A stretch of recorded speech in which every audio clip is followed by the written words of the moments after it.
Chers amis, l'histoire de Joseph, rêveur et interprète des rêves des autres, comporte 6 rêves. Les 2 rêves qu'il fait alors qu'il est âgé de 17 ans et qu'il vit encore chez son père, les rêves du maître Échanson et du maître Panetier, ses 2 compagnons de captivité, et les 2 rêves de Pharaon qu'il interprétera avec succès et qui le propulseront au poste de vice-roi d'Égypte. Les rêves de Joseph. Joseph fait 2 rêves de grandeur qu'il raconte à ses frères et à son père. Dans le premier rêve, Joseph et ses frères rassemblent des gerbes dans un champ, et voici que sa gerbe se dresse au milieu de celle de ses frères qui se prosternent devant lui.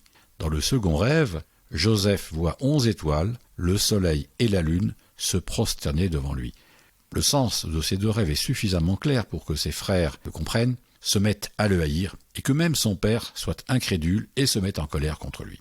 Dans la Torah, le rêve est considéré comme un message que Dieu envoie aux hommes. Il est donc de nature prémonitoire. Les Hébreux ne connaissent pas d'interprètes professionnels, contrairement aux Égyptiens, qui font appel à des magiciens et à des devins pour interpréter les rêves.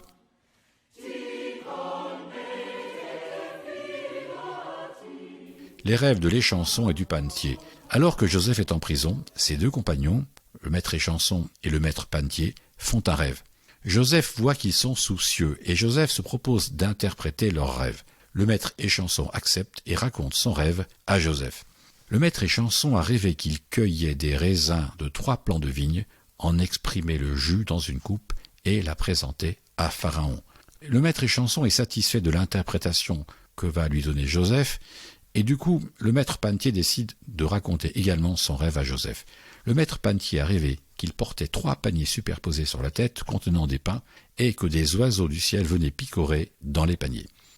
Comment Joseph s'y est-il pris pour interpréter les rêves de ses compagnons? Quels sont les indices qu'il a perçus dans le récit de leurs rêves? J'en vois 2. Pharaon avait l'habitude de libérer des prisonniers le jour de son anniversaire. Joseph a donc supposé que c'est l'imminence de cet événement qui a suscité le rêve de ses compagnons. Joseph a bien saisi la différence entre le rêve de l'Échanson qui se voit en train de servir une coupe de vin à Pharaon et le rêve du Panetier qui porte des paniers de pain mais que les oiseaux viennent dévorer. À l'Échanson qui rêve de servir une coupe de vin à Pharaon, il prédit que dans 3 jours, lors de l'anniversaire de Pharaon, il sera libéré et reprendra son service à la table de Pharaon. Au Panetier, puisque ce sont les oiseaux qui picorent les pains qu'il devrait servir à Pharaon, Joseph prédit qu'il sera exécuté. Ainsi, Joseph interprète le rêve de chacun de ses compagnons tel qu'ils l'ont rêvé.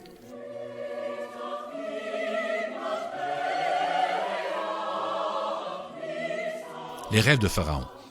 Dans le premier rêve, Pharaon voit 7 vaches grasses qui sortent du Nil. Elles sont suivies par 7 vaches maigres. Les 7 vaches maigres dévorent les 7 vaches grasses et malgré cela, elles gardent leur apparence de vaches maigres. Dans le second rêve, Pharaon voit 7 épis gras, puis 7 épis maigres qui dévorent les épis gras et qui restent aussi maigres qu'au début.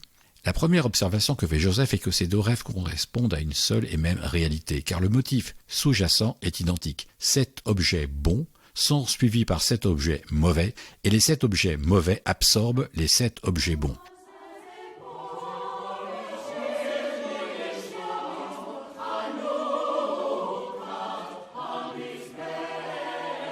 La seconde observation que fait Joseph est que la signification de ces rêves est symbolique, car les vaches ne mangent pas les vaches, les épis de blé ne mangent pas les épis de blé et les vaches ne sortent pas du Nil.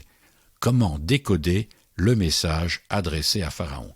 Les vaches et les épis du rêve ainsi que le Nil sont des représentations symboliques d'autre chose.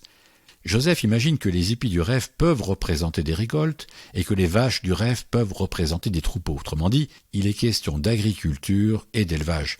Ceci est confirmé par le fait que dans le premier rêve, Pharaon se tient devant le Nil qui nourrit l'Égypte. Il est donc bien question de récolte et de nourriture.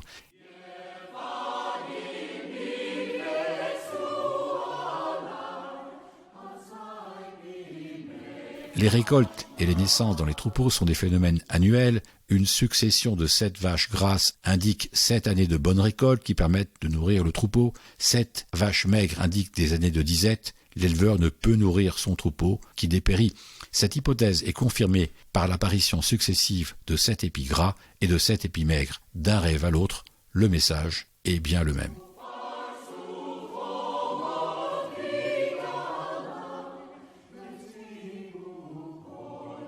Les conseils de Joseph. L'agilité intellectuelle de Joseph et son sens inné de l'organisation font que pendant que Pharaon et ses conseillers s'émerveillent de l'interprétation qui vient de leur être donnée, Joseph est déjà en train de donner des conseils sur la manière de se préparer à passer les années de famine en provisionnant une partie de la récolte pendant les années d'abondance.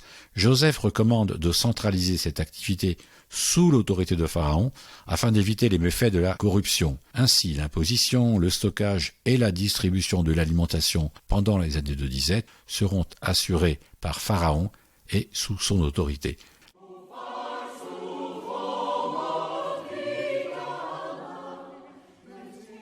La réalisation des rêves de Joseph. Lorsque les frères de Joseph viennent en Égypte chercher de la nourriture, Joseph comprend que ses rêves de jeunesse sont en train de se réaliser. Toutefois, en l'absence de Benjamin, il manque un personnage à son premier rêve, car toutes les gerbes ne sont pas réunies. Joseph va donc user d'un stratagème pour faire venir son frère en Égypte. C'est Judas qui va réussir à convaincre Jacob de laisser Benjamin descendre en Égypte avec ses frères. Cette fois, les 12 frères sont réunis, et les 11 frères s'agenouillent devant Joseph. Le premier rêve de Joseph vient de s'accomplir. Un peu plus tard, lorsque Jacob descendra en Égypte avec toute sa famille, le second rêve de Joseph sera également réalisé.